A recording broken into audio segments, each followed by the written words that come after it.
If you are prepping for a healthcare exam, you already know that skin and wound care is a huge topic. And yeah, it can seem a little dense, but it doesn't have to be that complicated. In this study guide, we're going to cut right through the noise and give you a super focused, high-yield review that covers the essentials you absolutely have to know. Okay, so here's our game plan for today. We're going to follow a really logical path, just like you would in a real clinical setting. First, we'll figure out who is most at risk. Then, we'll get into the how, the most common injuries you'll see from pressure and friction. After that, we'll look at ulcers that come from circulation problems. Then, we'll dive into how the body actually heals itself. And finally, we'll wrap it all up with the practical, hands-on care you'll be tested on. It's the perfect way to structure this in your head for the exam. All right, let's jump into our first section, patient risk. See, before we can even begin to think about treating a wound, we have to get really good at preventing it in the first place. And that all starts with one fundamental question. Who are the most vulnerable people we're taking care of? So who are we really watching out for? Well, it's a whole mix of factors. You've got impaired mobility, someone who is stuck in a bed or a chair. You've got poor nutrition, dehydration, incontinence. But here's the real key for your exam. It's seeing how these things all pile on top of each other. Think about it. An older adult could have fragile skin, and they might not be moving around much, and maybe they don't have a great appetite. It's that web of interconnected risks that you really need to be able to spot in exam scenarios. Okay, so now that we know who is at risk, let's zoom in on the what. We're talking about the two most common types of injuries you are guaranteed to see, both in real life and on your tests, the ones caused by pressure and friction. First up, we have the skin tear. This one is pretty straightforward. It's a mechanical injury. Just picture an external force that causes a rip or a break in the skin. It could be something like a patient bumping their arm against a bed rail, or even something as simple as removing medical tape a little too aggressively. You'll see this a lot in older adults whose skin has become thinner and more fragile over time. And now, the pressure injury, which you've probably heard called a bed sore. This one is a lot more sneaky. It's not caused by some quick external bump. Nope. This is caused by constant, sustained pressure that literally cuts off blood flow to the tissue. The crazy thing is, the damage actually starts from the inside, down near the bone, and then works its way out to the skin. Knowing the difference between this and a skin tear is a classic exam question. Okay, this slide right here, this is pure gold for your exam prep. You will almost certainly have to tell these two apart. So here's the key difference you need to burn into your memory. A skin tear is caused by an external force that rips the skin. A pressure injury is caused by an internal problem, a lack of blood supply from all that pressure. One is outside in, the other is inside out. You've got to lock that difference in your brain. Because pressure injuries are such a nightmare to heal, prevention is absolutely everything. These 5 actions you see right here, turning your client every 2 hours, using special cushions, keeping their skin clean and dry, making sure they're eating and drinking well, and checking their skin every single day, this is the gold standard of care. For any exam, you have to know these preventative measures, period. So if you're going to prevent these injuries, you have to know exactly where to look. Honestly, this part is just straight up memorization for your test. But notice the pattern here. Whether someone is supine, lying on their back, or lateral, lying on their side, the pressure points are all bony prominences. These are just places where the bone is super close to the skin without much padding. So think, back of the head, shoulder blades, elbows, the sacrum, hips, and heels. And to round out that knowledge, here are the key points for when someone is prone, on their stomach, or seated. Now, for anyone who's in a chair a lot, you have to pay special attention to the sacrum and what are called the ischial tuberosities, the sitting bones.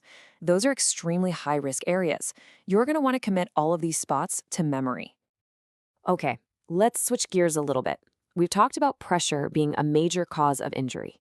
Now we're going to focus on a different kind of wound entirely.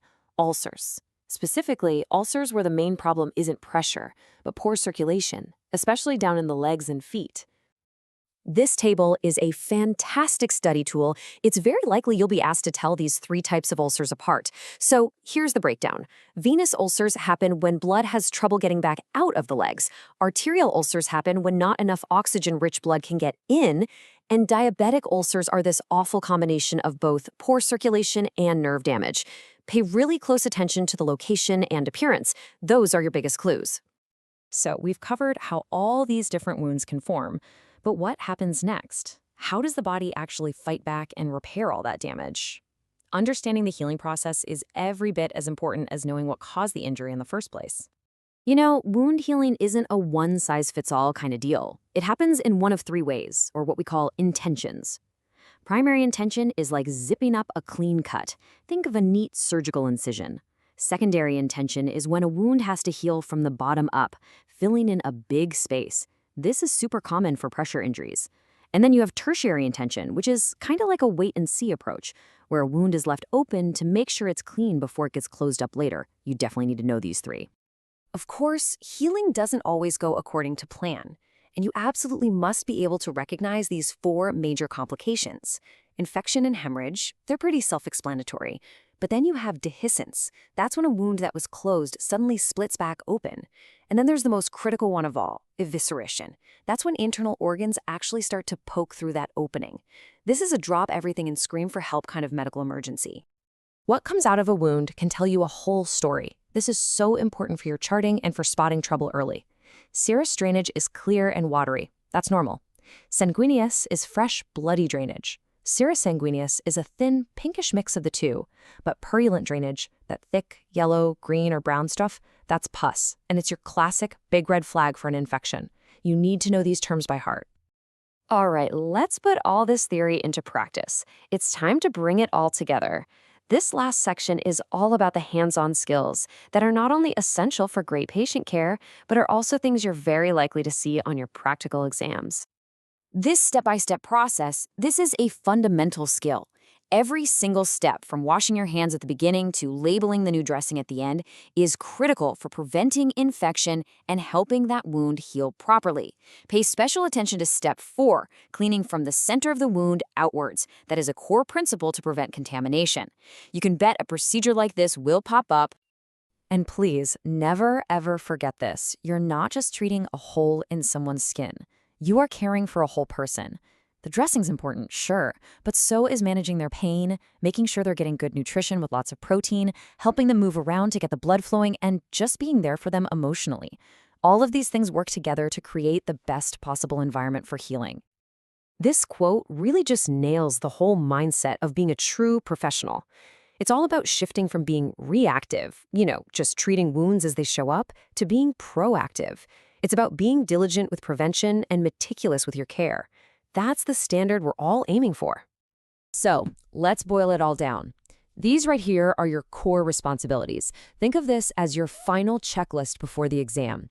You've got to be vigilant with your skin checks, gentle with your touch, meticulous with your dressings, consistent with repositioning.